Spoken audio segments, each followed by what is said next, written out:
I have sometimes asked myself whether my country is the better for my having lived it all. I do not know that it is. I have been the instrument of doing the following things, but they would have been done by others, some of them perhaps a little better. The Rivanna had never been used for navigation. Scarcely an empty canoe had ever passed down it.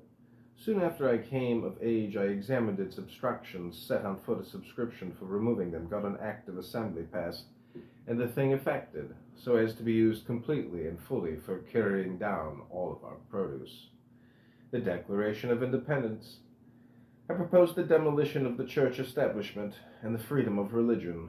It could only be done by degrees, to wit, the Act of 1776, exempted dissenters from contributions to the church, and left the church clergy to be supported by voluntary contributions of their own sect, was continued from year to year and made perpetual 1779. I prepared the Act for Religious Freedom in 1777 as part of the revisal, which was not reported to the Assembly till 1779, and that particular law not passed till 1785, and then by the efforts of Mr. Madison.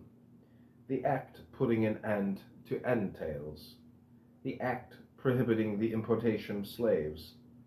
The Act concerning citizens and establishing the natural right of man to expatriate himself at will.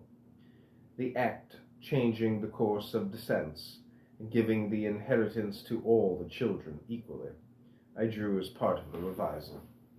The Act for apportioning crimes and punishments, part of the same work I drew. When proposed to the legislature by Mr. Madison in 1785, it failed by a single vote.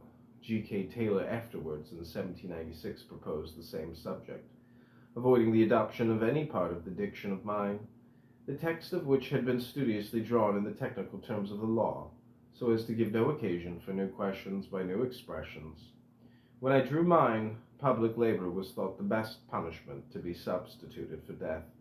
But while I was in France, I heard of a society in England who had successfully introduced solitary confinement, and saw the drawing of a prison at Lyons in France, formed on the idea of solitary confinement, and being applied to by the governor of Virginia for the plan of a capital and prison, they sent him the Lyons plan, accompanying it with a drawing on a smaller scale better adapted to our use. This was June 1786. Mr. Taylor very judiciously adopted this idea, which had now been acted on in Philadelphia, probably from the English model, and substituted labor in confinement to the public labor proposed by the Committee of Revisal, which themselves would have done had they been to act on the subject again. The public mind was ripe for this in 1796, when